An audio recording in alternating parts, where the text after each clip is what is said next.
¿Se ve, jóvenes? Sí, doctora. Ok. Bueno, vamos a dar inicio a nuestra clase que hace referencia al tema de asepsia y antisepsia. Como ustedes pueden ver, tenemos dos tipos de imágenes en pantalla, en el cual nosotros podemos observar que hay una mano llena de gérmenes, tanto bacterias, virus, de todo tipo de gérmenes, y al lado hay un procedimiento que aparentemente se ve que están utilizando una indumentaria, guantes estériles, bata estéril, justamente para evitar este tipo de contaminación, ¿no? Refiriéndonos a estas dos imágenes, nosotros podemos empezar a hablar de las definiciones para poder entender en qué consiste la asepsia y la antisepsia. Pues definimos el término de asepsia como la ausencia de microorganismos que causan enfermedad. ¿Dónde vamos a encontrar esta ausencia de microorganismos? Pues tanto en lo que es materia o material inerte, que pueden ser superficies, o también a nivel de la piel o mucosas.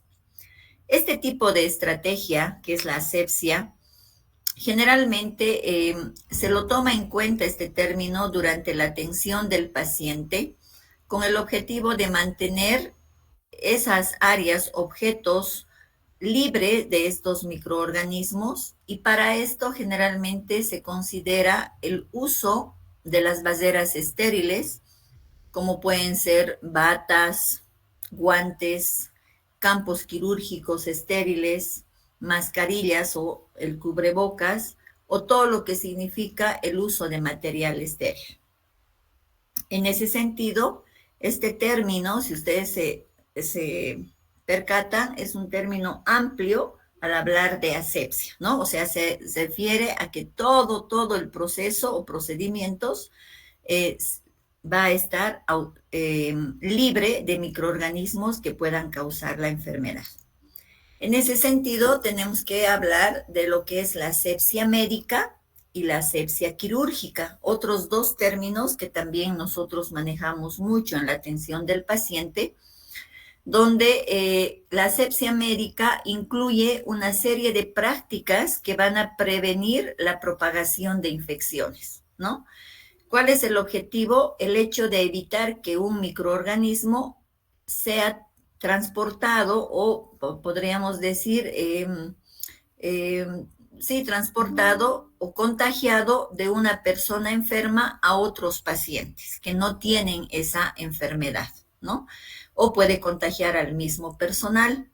En este sentido, el personal tiene una gran responsabilidad de hacer que estos centros hospitalarios o donde se encuentran estos pacientes enfermos se conviertan seguros para aquellos pacientes que no tienen esos gérmenes o no tienen un proceso séptico, ¿sí?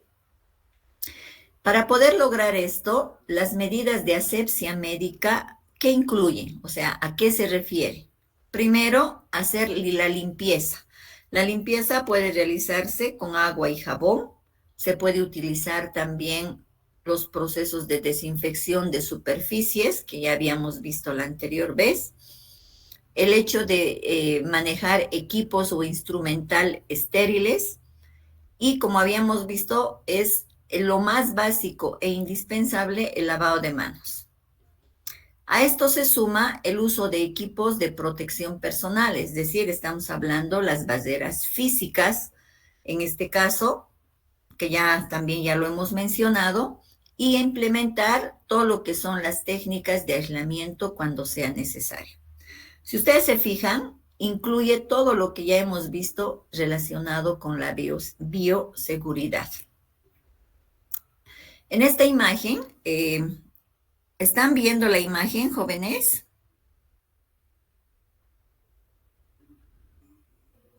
Hola. Doctora. Ok. Está cambiando las diapositivas, ¿verdad? Sí, Ok. Por ejemplo, en esta imagen ustedes observan a una paciente que está con sondas, tanto nasogástrica como sonda Foley, tiene un tubo endotraqueal y si ustedes observan, tiene vendajes y además está usando un pañal. El personal que lo está atendiendo puede ser, por ejemplo, el médico, la enfermera para hacer una valoración o cambiar drenajes o realizar una curación. ¿Qué están usando ellos como protección? Guantes, ¿no? Pero si ustedes se fijan, estos guantes no protegen todos los anexos que ellos tienen, como las manillas, los relojes, o el mismo estetoscopio o sus marbetes que se pueden encontrar en contacto con este paciente o con sus secreciones, siendo portadores de estas infecciones cruzadas. En ese sentido, tenemos que tomar en cuenta que todo lo que nosotros realicemos como actividad en procedimientos en los centros hospitalarios tienen que ser guiados bajo lo que es la asepsia médica. En cambio, la asepsia quirúrgica hace referencia a todos los procedimientos que se van a realizar en áreas de alta complejidad, donde los procesos de limpieza, de desinfección, tienen que ser mucho mayores. Por tanto, la asepsia quirúrgica se caracteriza no solamente por la ausencia parcial de algunos gérmenes, sino por la ausencia total de microorganismos. ¿A cuáles estamos incluyendo aquí? A las esporas, a las micobacterias, a los hongos, ¿no? Donde prácticamente los procedimientos que se van a realizar van a ser procedimientos, como les digo, altamente invasivos, por ejemplo, en los quirófanos, ¿no? Es por eso que los quirófanos se consideran los espacios más limpios y estériles, no solamente en relación a superficie, sino también en relación al aire que circula en esa área, ¿no? Entonces, ¿qué procedimientos se van a utilizar acá? Pues se van a utilizar las desinfecciones de alto nivel, todo lo que son los antisépticos también, que no van a ser a concentraciones simples, sino a concentraciones más altas, como la clorhexidina al 4%. Y a todo esto, pues se lo va a denominar antisepsia. Entonces, uno se pregunta y dice, entonces, si uno es la asepsia médica, el otro término es la asepsia quirúrgica, ¿qué quiere decir antisepsia? Pues antisepsia hace referencia al conjunto de procedimientos o actividades que se van a realizar para inhibir o destruir a los microorganismos que se van a considerar potencialmente patógenos para los tejidos orgánicos. Para esto es importante hablar de lo que son los antisépticos, que estos son sustancias químicas que pueden ser utilizados a nivel de la piel y los tejidos, ¿no? Y no son tóxicos ni para el paciente ni para el personal, ¿sí? Y ahí podemos ver en las imágenes para realizar, por ejemplo, el lavado quirúrgico, la realización de curaciones o preparación de campos operatorios. Es importante en este sentido tomar en cuenta los principios de asepsia, es decir, para que yo utilice los antisépticos en el proceso de antisepsia, tengo que conocer los principios de asepsia. Generalmente se manejan tres como básicos, sin embargo, tenemos más principios de asepsia que ustedes lo van a escuchar ahora. El primero, que dice limpiar del centro, como ven aquí en la primera imagen, hacia la periferia, o de arriba hacia abajo, de la cabeza a los pies, de distal a proximal, de lo limpio a lo sucio o contaminado, o de adentro hacia afuera. Esto es importante que ustedes conozcan y que todo el tiempo lo manejen en el sentido de que estos principios se van a emplear prácticamente en todos los procedimientos que ustedes van a realizar. Pero estos principios deben ir acompañados según el tipo de antiséptico que van a utilizar. Por ejemplo, si yo hablo de una limpieza del centro a la periferia, donde está el punto que ustedes están viendo en esa manito ahí al centro, ¿sí?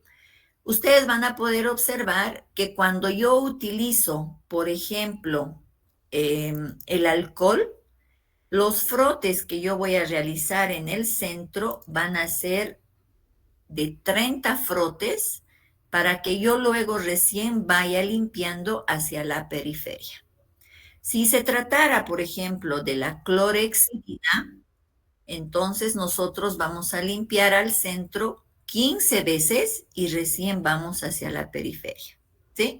Y cuando se trata de lo que es la limpieza o la la antisepsia en forma de barrido, se considera que se va a hacer al centro igual 30 y a los costados 15, 15 si es alcohol y si es clorexidina 15, 7, 7. Eso se lo ve mucho, con mucho más detalle en la parte de práctica que ustedes van a tener en aula. Ahora, ¿cómo utilizamos los antisépticos? O sea, ¿qué antisépticos pueden ser ideales para utilizar a nivel de la piel y mucosas en los pacientes? Para que obviamente tengamos un efecto bacterioestático y bactericida y virucida, obviamente, ¿no? Entonces se considera que hay antisépticos considerados ideales. Hace muy poco tiempo no se consideraba que existía un antiséptico ideal porque aún no se había, descubierto, vamos a decir, o empleado la clorexidina. Hoy en día se considera como el antiséptico ideal a la clorexidina. La clorexidina, ¿por qué? Porque cumple con todos estos aspectos que ustedes van a observar aquí. Para ser un antiséptico ideal, debe cumplir con estos requisitos. 1, tener un amplio espectro, es decir, debe eliminar la microbiota tanto residente como la microbiota transitoria que está en la piel. Debe tener acción biocida rápida, es decir, que su acción debe ser en segundos, y un efecto residual prolongado. Además, deben tener una actividad para disminuir o desaparecer, o no, más bien, no disminuir o desaparecer ese su efecto cuando van a tener contacto con materia orgánica. Por ejemplo, si yo aplico el antiséptico y en circundante a la herida hay sangre o pus, al contacto con esas secreciones, su actividad, su nivel de efectividad del antiséptico debe seguir manteniéndose intacto, ¿no? Y no así inhibirse. No debe ser tóxico ni para la piel ni para la mucosa. Si consideramos estos requisitos para considerar un antiséptico ideal, pues evidentemente la clorexidina viene en diferentes concentraciones, lo que hace que no sea tóxico para la piel y mucosa. ¿Por qué? Porque dependiendo del paciente, si es neonato, si es recién nacido, tanto de pretérmino como a término, o si es un ancianito o una persona joven y demás, las concentraciones pues van del 0,5 hasta el 4%. Por tanto, se puede escoger y elegir para una determinada o un determinado procedimiento o paciente. La clorexidina no se inactiva cuando tiene contacto con algún tipo de secreción o fluido, ¿sí? Entonces, sus características hacen que por el momento se lo considere el antiséptico ideal. Y es mucho más efectivo cuando se lo combina con el alcohol. Se potencia su actividad, si era del 99.9%, llega al 100%.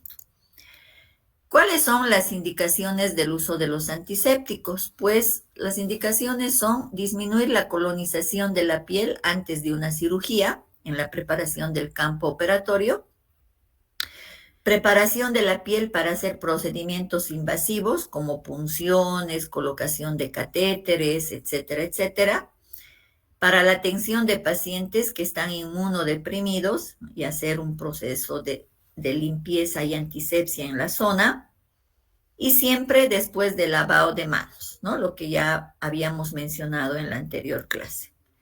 ¿Cuáles son los antisépticos más utilizados? Pues tenemos el alcohol, ¿no?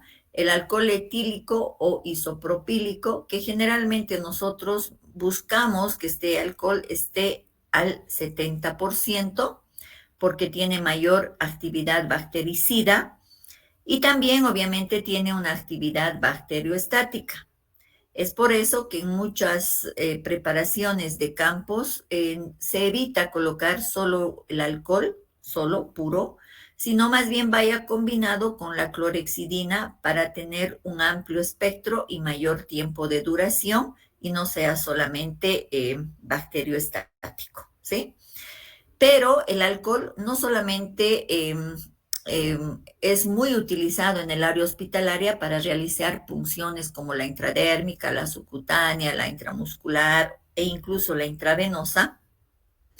Y no es más bien muy utilizado para hacer la curación de heridas abiertas. ¿Por qué? Por su alto poder irritante y por su alto poder vasoconstrictor. El alcohol, como les acababa de explicar, se lo tiene que utilizar con mucha precaución en las heridas abiertas y por lo tanto evitar más bien que este alcohol sea o entre en contacto con esta herida o el tejido abierto. ¿Por qué? Porque puede causar irritación, bastante dolor, ardor, sequedad de esa zona y generalmente si se lo va a emplear, se lo debe emplear en piel intacta y no en una piel que tenga una herida o una solución de continuidad. Luego viene lo que son los compuestos yodados. Estamos hablando de la tintura de yodo, que puede ser también al 5%, la povidona, el yodo mismo, ¿sí? Que estos compuestos tienen y están elaborados en base al yodo. Y su característica de estos es que puede provocar toxicidad porque se absorbe por la piel, mucho más con mucho cuidado en recién nacidos y en personas embarazadas. Por ejemplo, si van a ser sometidas a una cesárea, se evita utilizar el yodo o derivados del yodo o la povidona, ¿no?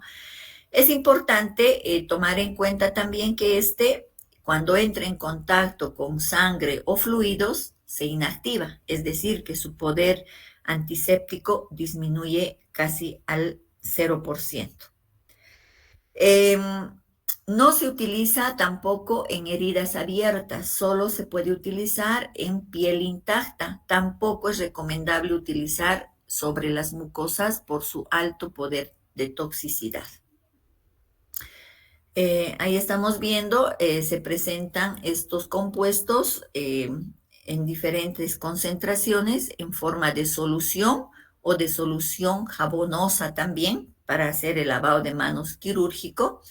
Pero la desventaja que les digo que tiene es que para que se considere que es efectiva debe permanecer prácticamente 3 minutos en contacto con la zona, con la piel, para poder tener esa acción bactericida, ¿no? Y su acción residual solo es entre 30 minutos a 3 horas, dependiendo de la cantidad de antiséptico que se ha colocado en esa área. Las precauciones, ya les he dicho, es importante no utilizar en neonatos o en mujeres embarazadas o que están en la lactancia para evitar o su uso prolongado y prácticamente esto se absorba y sea tóxico en este tipo de pacientes, ¿no? Y aquí hablamos de la clorhexidina. Obviamente es el antiséptico ideal por el momento. Es un compuesto catiónico de clorofenilbiguanida y este antiséptico, como les decía, viene en diferentes concentraciones, del 0,5, 1%, 2%, 4%, y su acción puede ser potenciado cuando se combina con el alcohol, ¿no? Es importante tomar en cuenta que su toxicidad es mínima, pero esto es dependiendo de la concentración en que se va a utilizar. En las áreas de quirófano, áreas críticas, se utiliza al 4% y generalmente en salas de internación o para limpieza de heridas simples se utiliza al 2%. No se inactiva con el contacto de materia orgánica, ¿sí? Esa es una de sus características importantes. Puede utilizarse sobre las mucosas, lo que su toxicidad puede ser bastante disminuida en relación a los otros antisépticos. Entonces, esta clorexidina puede presentarse como clorexidina alcohólica o clorexidina acuosa o una clorexidina jabonosa en el caso de que se realice los lavados de manos en quirófano. Ustedes van a ver también que su presentación, por ejemplo, no viene como clorexidina como tal, sino viene con un nombre comercial que es el Avagar, y que esto se utiliza ya en nuestros hospitales, en muchos de nuestros hospitales se utilizan y hay que saberlos utilizar, ¿no? Y no olvidar que viene concentraciones de 0,5 al 4%, ¿ya? Y su tiempo de acción, como ustedes están viendo, prácticamente es de varias horas, puede durar hasta 4 horas, y esa es la principal acción por la cual se ha visto que este es un antiséptico de uso muy rutinario en los hospitales y por las bondades que tiene en relación a los otros.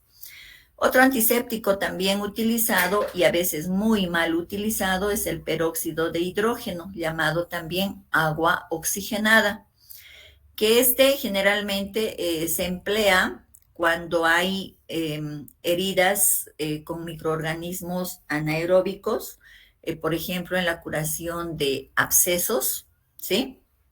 ¿Por qué? Porque la generación de oxígeno en las heridas dificulta la germinación de esporas anaeróbicas, ¿no? Cuando, por ejemplo, hay el Clostridium tetani, por ejemplo, o abscesos, como les he dicho, donde se tiene que curar y sacar ese tejido esfacelar para poderlo desprender y ayudar en el proceso de generación de nuevo tejido granular y pueda cicatrizar estas heridas. No es recomendable utilizar en heridas abiertas para inhibir el sangrado, por ejemplo. ¿Qué es lo que pasa? Va a provocar la quemadura del tejido y además va a facilitar la formación de una cicatriz gruesa, deforme, dando lugar más bien a las cicatrices o queloides que no dan muy buen aspecto cuando empieza a regenerar el tejido, ¿no? Ahora, si se lo utiliza, una vez que se utiliza, tendría que utilizar agua destilada o solución fisiológica para enjuagar y no dejar restos en contacto mucho tiempo con ese tejido para evitar mayor daño en ese tejido. Y de forma resumida, ustedes pueden observar aquí, por ejemplo, los antisépticos que hemos mencionado en relación a su inicio de actividad, su efecto residual, la acción frente a la materia orgánica, la seguridad que tiene, la toxicidad que puede presentarse y también qué contraindicaciones tiene, ¿no? Si ustedes hacen una comparación rápida, pues podemos volver a remarcar que la clorexidina es el antiséptico ideal porque prácticamente cumple con todas las características que hemos mencionado, ¿no?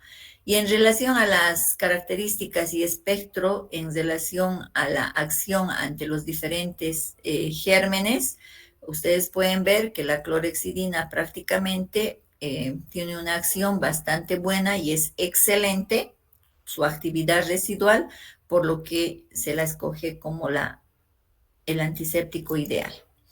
Aquí, por ejemplo, ustedes pueden ver una herida, una reparación de una herida donde vemos signos claros de un proceso inflamatorio, bordes inflamados, enrojecidos, donde de repente puede haber una formación de un absceso de pared, ¿no? Entonces, lo que se necesita aquí es sí hacer una antisepsia. El recomendado para esto, por ejemplo, donde los bordes todavía están cerrados, puede ser la povidona, el alcohol iodado, y el ideal para esto sería también la clorexidina al 2%, ¿no? En este caso estamos bien, por ejemplo, una herida abrasiva, un niño que se ha caído y tiene una lesión a nivel de la rodilla. El antiséptico ideal para colocar acá tendría que ser primero limpiar, lavar con agua y jabón y luego colocar y desinfectar con la clorexidina, ¿no? Luego, como segunda parte de este temario, tenemos lo que es la cirugía séptica y la cirugía aséptica. Dos términos y dos condiciones que ustedes van a encontrar en el área hospitalaria, que es importante reconocer y también saber cómo va a ser mi conducta, ¿no? En la actualidad, prácticamente se sabe que todo procedimiento médico quirúrgico, desde que es la aplicación de una inyección hasta una cirugía mayor altamente invasiva, tienen un riesgo de infección, ¿no? Por tanto, se deben tomar en cuenta todas las medidas de bioseguridad primero y todas las técnicas asépticas o estériles en la realización de estos procedimientos. Los que están pasando, por ejemplo, ahorita por hospital, los que están en TQ, ya han visto que prácticamente para realizar, por ejemplo, la colocación de una sonda Foley o realizar una inyección, sea la más superficial como la intradérmica, todas estas normas de asepsia para evitar la infección o riesgos de infección en los pacientes van a ser importantes desde los principios de asepsia, desde lo que son los principios de la bioseguridad. Es importante que se tome en cuenta hasta la forma de manejar los materiales, los instrumentos van a ser cruciales para evitar este tipo de infecciones, ¿no? Entonces, ustedes tienen que saber y conocer que para que yo pueda tener o hablar de una cirugía aséptica, qué cosas tengo que hacer y en qué casos o cómo debo yo comportarme ante una cirugía séptica y cómo la define. Entonces, en ese sentido, nosotros vamos a indicar que la mayor parte de los pacientes que prácticamente de repente entren a un centro hospitalario van a requerir algún tipo de intervención invasiva, ¿no? Como les digo, una simple inyección, una colocación de una vía, o dependiendo de su estado, tanto hemodinámico del nivel de sus defensas, este paciente puede verse comprometido por un simple procedimiento que puede convertirse en una infección que puede ser mortal para el paciente. Algunos han visto un video que les mostré de una doctora mexicana como muestra una persona que prácticamente entró a una cirugía programada, ¿no? Programada y que prácticamente sale muerta de esa cirugía, pero no por la cirugía, sino por la infección que ha contraído en todo lo que ha sido ese proceso de atención que ha tenido en el hospital, ¿no? Entonces, en ese sentido, vamos a definir estos términos. Cirugía séptica, sinónimo de una cirugía contaminada, ¿no? Es el procedimiento en el cual hay un rompimiento de la técnica aséptica. Es decir, que en algún momento de esa cadena ha habido algo que se ha contaminado, ¿no? Y prácticamente esto puede ocasionar una infección en el paciente, ya sea en los diferentes tractos o puede ser, por ejemplo, en una cirugía gastrointestinal, genitourinario, a nivel de las vías biliares o de repente un paciente que ha venido con un trauma penetrante, por ejemplo, ha sido apuñalado y ese puñal o ese cuchillo que han utilizado, cualquier material punzante, no ha estado en condiciones asépticas, sino totalmente contaminado, o de repente que el paciente ya tenía una infección que no ha sido determinada antes de su cirugía, ¿no? Entonces, es importante que reconozcamos que este paciente puede ser portador ya del germen, ¿sí? Que de repente no se ha percibido en el momento, o que ya se ve que puede ser un riesgo por el tipo de material de repente al que se ha expuesto y obviamente es un peligro de contaminación, ¿no? Entonces, este riesgo no solamente es para el paciente, sino también es para toda el quirófano, para el personal que lo atiende al paciente y obviamente para el paciente, ¿no? ¿Qué patologías se consideran sépticas, contaminadas, por ejemplo? Un apéndice perforado, una apendicitis perforada, una piocolestectomía, una peritonitis, por ejemplo, una debridación de abscesos, un paciente que está en una septicemia, una gangrena gaseosa, un lavado mecánico contaminado, por ejemplo, un absceso hepático, etcétera, y podríamos dar más ejemplos, ¿no? Y tenemos dos términos importantes.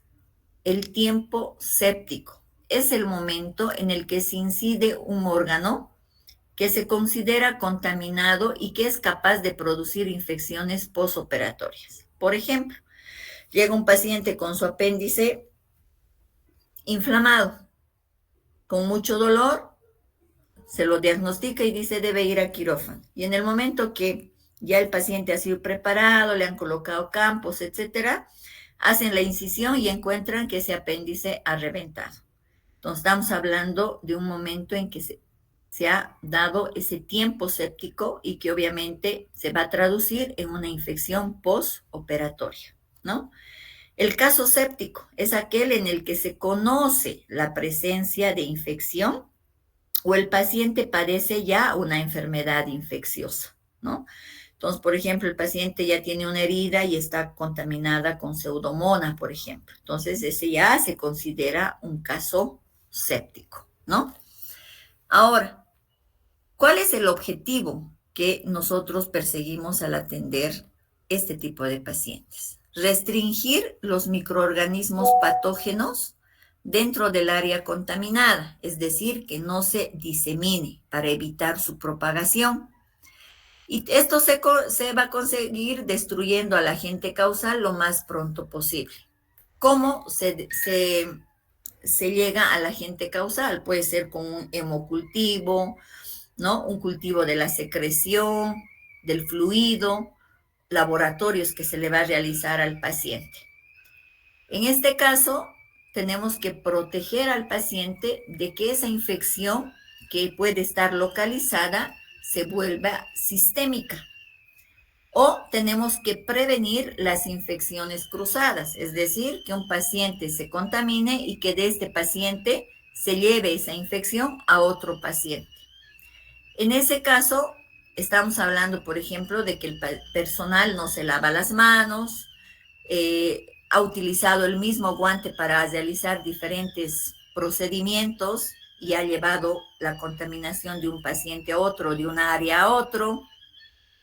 Por tanto, el otro objetivo es proteger al personal, puede ser de quirófano, del área, de este agente causal que puede ser mortal. ¿Cuáles son las normas? El cirujano debe determinar cuándo es una cirugía séptica, es decir, es el quien abre, es el que ve los tejidos y quien va a determinar si esta cirugía que inicialmente era aséptica se convierte en séptica.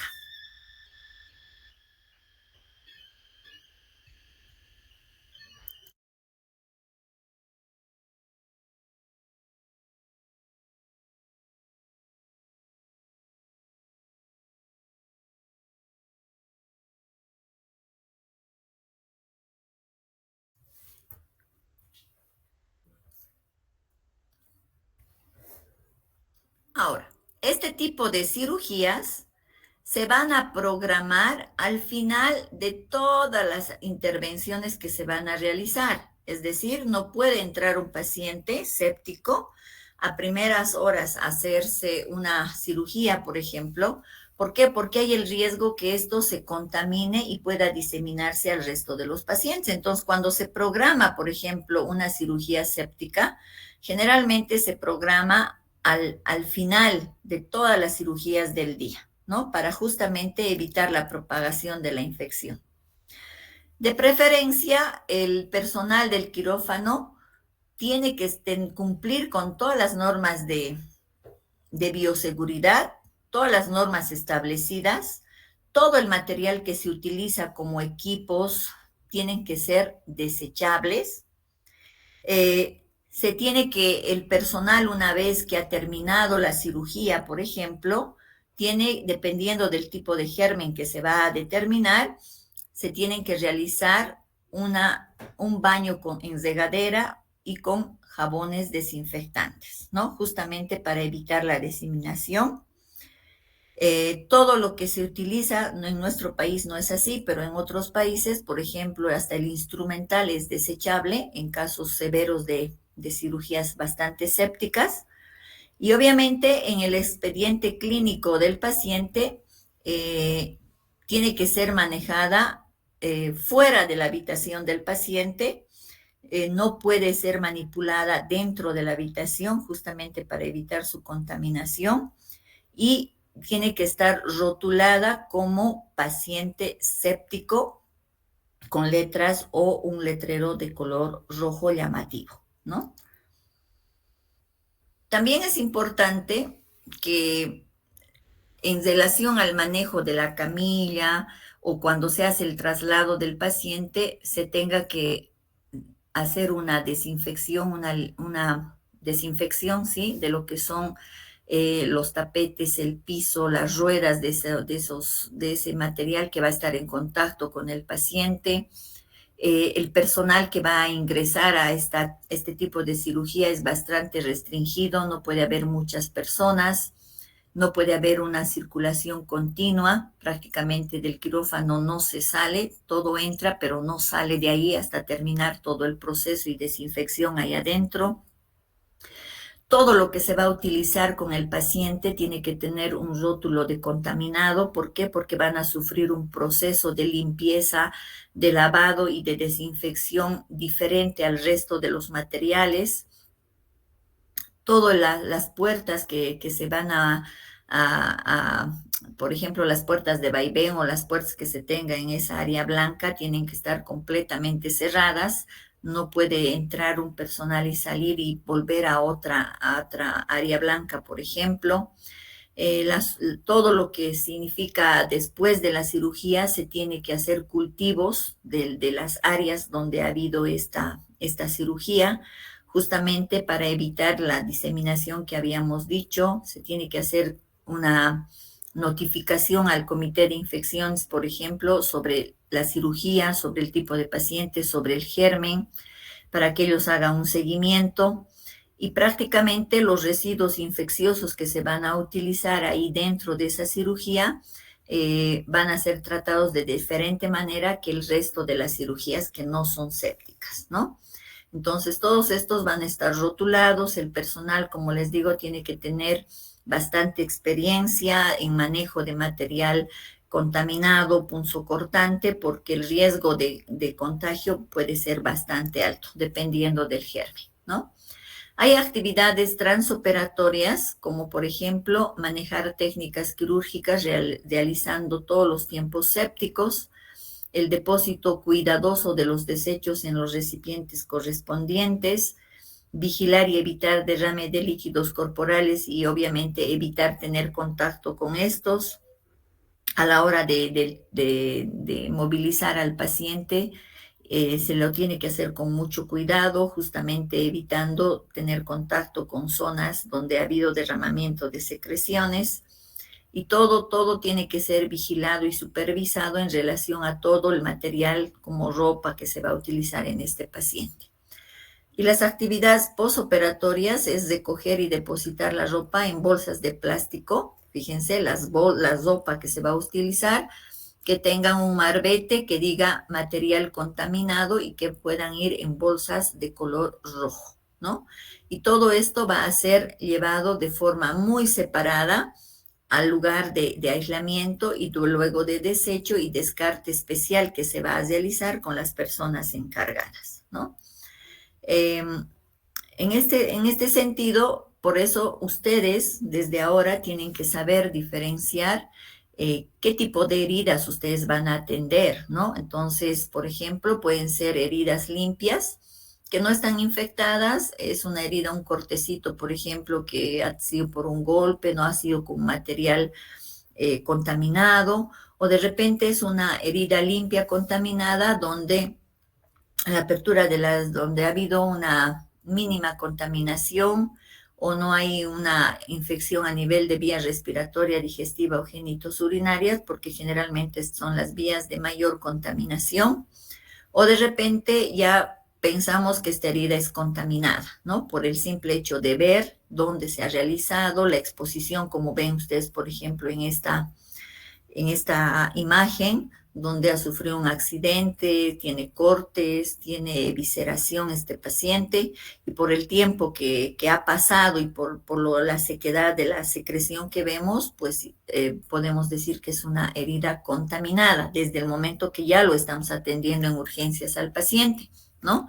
Entonces, a este paciente se lo va a tratar de forma diferente, se lo va a manejar con todo lo que significa las normas de asepsia, antisepsia y obviamente con toda la rigurosidad del manejo de secreciones. A este paciente no se lo conoce, se le tendrá que hacer además una serología.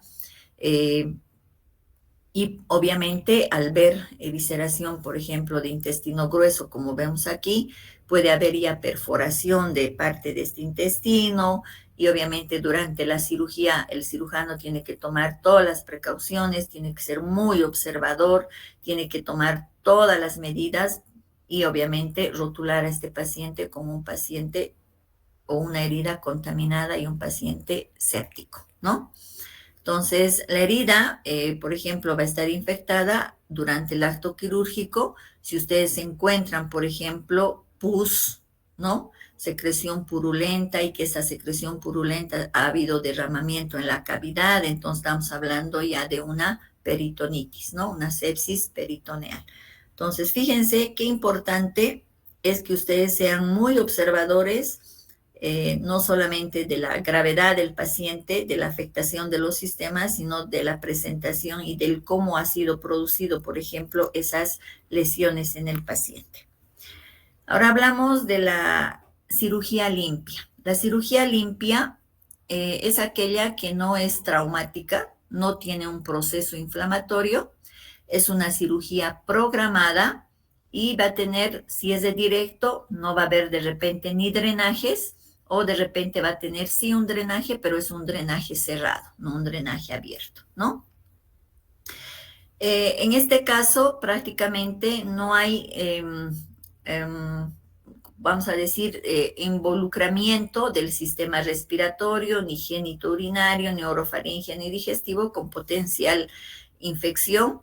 No hay un riesgo de infección en el sitio quirúrgico, es un riesgo mínimo que de repente por el mismo hecho de la manipulación, sí, entre un 1 y 5%, y obviamente se la va a considerar una cirugía limpia, ¿no? Entonces, con esas características. En cambio, cuando hablamos de una cirugía limpia, contaminada, nos referimos a que sí ha sido una cirugía, pero ha sido una cirugía de urgencia, ¿no? No hay una infección previa en las zonas que ya hemos indicado, genitourinario, gastrointestinal, biliar o traqueobronquial, y hay una reintervención de este paciente a los 7 primeros días posoperatorios con el riesgo de infección de ya un 5 o a un 15%. ¿Por qué? Porque ha sido una cirugía de urgencia. Y muchas veces en las cirugías de urgencia se descuidan, por ejemplo, el hecho de realizar un lavado quirúrgico con todas las normas y según el protocolo para realizar en tiempos y todos los pasos, o de repente por el apresuramiento, por ejemplo, se llega a contaminar algún tipo de material, ¿no? Cuando hablamos de una cirugía contaminada, cuando existe derrame franco de una víscera hueca al campo quirúrgico.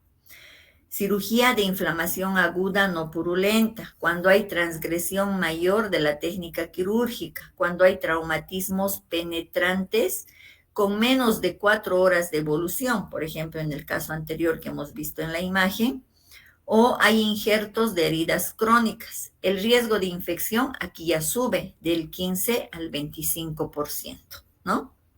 Y hay un derramamiento o hay una perforación en esto. ¿Cuándo se considera una cirugía sucia?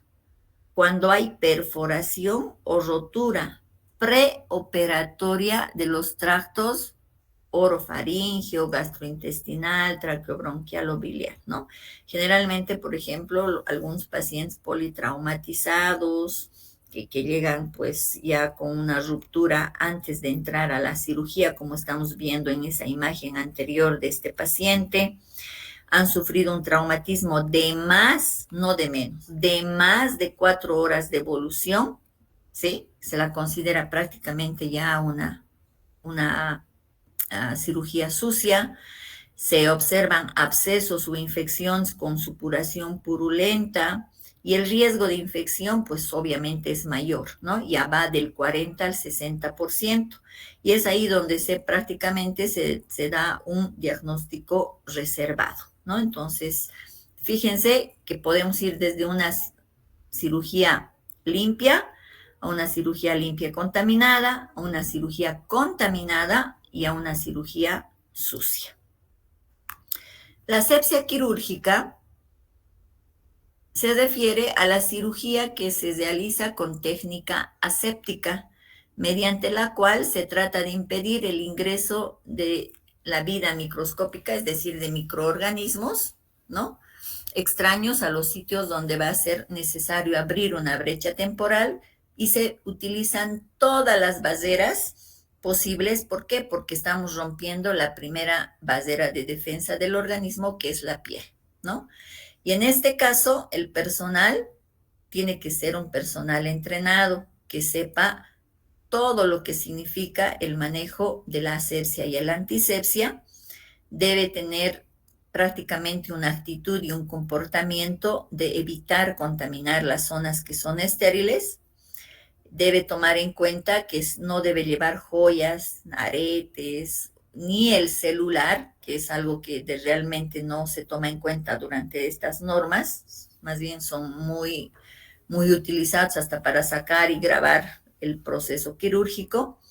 Y a esta actitud que se debe tener durante esta asepsia quirúrgica se la denomina actitud aséptica, ¿sí? Y la actitud aséptica prácticamente va a llevarnos a los procedimientos que incluyen las técnicas asépticas, que son el lavado de manos, que ya lo hemos visto, la preparación de la piel previo procedimientos invasivos, que ya hemos dicho que se van a emplear en base a los principios de asepsia, el uso de barreras de alta eficiencia, y en este caso estamos hablando de barreras como guantes estériles, batas estériles, el barbijo, los gorros, las botas, etcétera. El saber delimitar áreas, el saber reconocer qué es un área limpia, qué es un área sucia y qué es un área estéril, el cómo movilizarme en estas áreas, el saber que yo tengo que prácticamente circular de una forma diferente a lo que normalmente yo camino en áreas comunes. Tenemos que saber que todo lo que es estéril debe ir con lo estéril, y todo lo que es limpio con lo limpio, y lo contaminado con lo contaminado. El saber utilizar los antisépticos según el tipo de herida, el tipo de lesión, y además según a lo que uno prácticamente tiene el objetivo de conseguir al emplear estos antisépticos. El uso de material estéril, ¿no?, o el material que ha sido sometido a una desinfección de alto nivel, que también ya lo vimos en la anterior clase. van a ser claves importantes a la hora que ustedes puedan realizar intervenciones quirúrgicas o procedimientos asépticos, ¿no? Entonces, fíjense, todo esto que hemos visto ya prácticamente en resumen, hace referencia a todo lo que son los procedimientos y comportamientos y actitudes que ustedes deben tener a la hora de realizar este tipo de procedimientos, ¿sí? ¿Alguna pregunta hasta acá, jóvenes?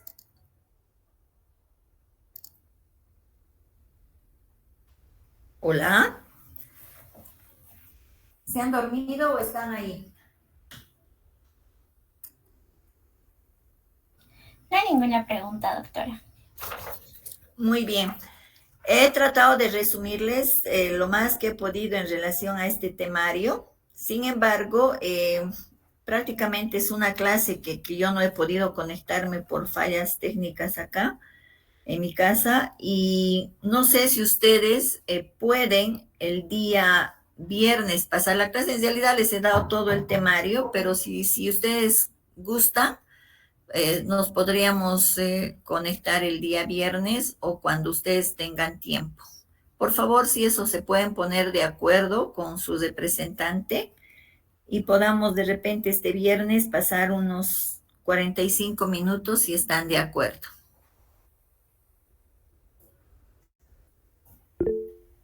Dime, Mil,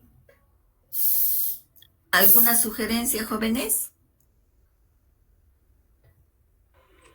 Estaría bien pasar el viernes, doctora. Ya. Entonces, a las 19 está bien, por favor.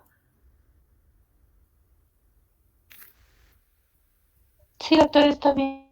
Ya. Muchas gracias, jóvenes. Que descansen y que tengan un Viernes Santo bonito desde el día de mañana. Bueno, mañana todavía pasamos clases, pero por favor, organizen.